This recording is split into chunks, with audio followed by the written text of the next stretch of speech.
ఇక్కడ తీసుకురావడం, ఇక్కడ ట్రీట్మెంట్ జరగడం, ఇదంతా 12 days కి వాళ్ళు ఇక్కడే ఉన్నారు. బేబీ చనిపోయిన 5 o'clock బేబీ చనిపోతే ఈవినింగ్ 7:30, 8కి ఇంటిమేషన్ ఇచ్చారు. అప్పుడు నేను ఫీడింగ్ కోసం వచ్చాను. ఆ రోజు అప్పుడు కూడా నాకు తెలియదు. అది నేను క్యాచ్ చేశాను. 5కి లోపల చనిపోతే బేబీకి ఇట్లా అని చెప్పకోకుండా 7:30, 8కి ఇంటిమేషన్ ఇవ్వడం ఏంటి? అసలు ఏంటి మేడం, ఇన్ని చిన్న పిల్లోడికి ఇన్ని చేస్తారా? అసలు ఏడ్చలేదని తీసుకొచ్చారంట బాబుని. ఏడ్చాడు మేడం, కొట్టాక ఏడ్చాడు బాబు.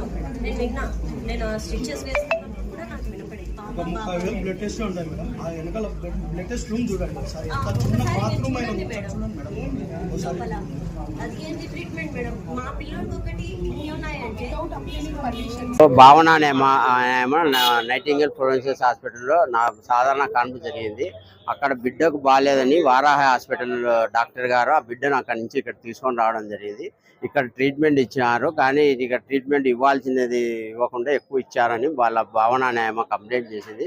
దానికని ఈరోజు ఆర్డీఓ మేడం గారు కూడా అక్కడ ఫ్లోరెన్షియల్ నైటింగేల్ హాస్పిటల్ విజిట్ చేసింది. ఆమెతో పాటు మేడంతో పాటు మేము కూడా ఇక్కడికి విజిట్ చేసి దీన్ని విచారణ చేయడానికి వచ్చాము. కానీ డాక్టర్ గారు ప్రస్తుతానికి అందుబాటులో లేదు.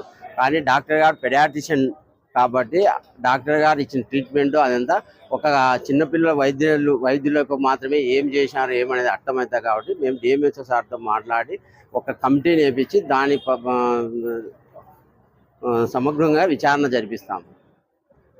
అది ఏమి అనేది విచారణ చేస్తాము దీని మీద హాస్పిటల్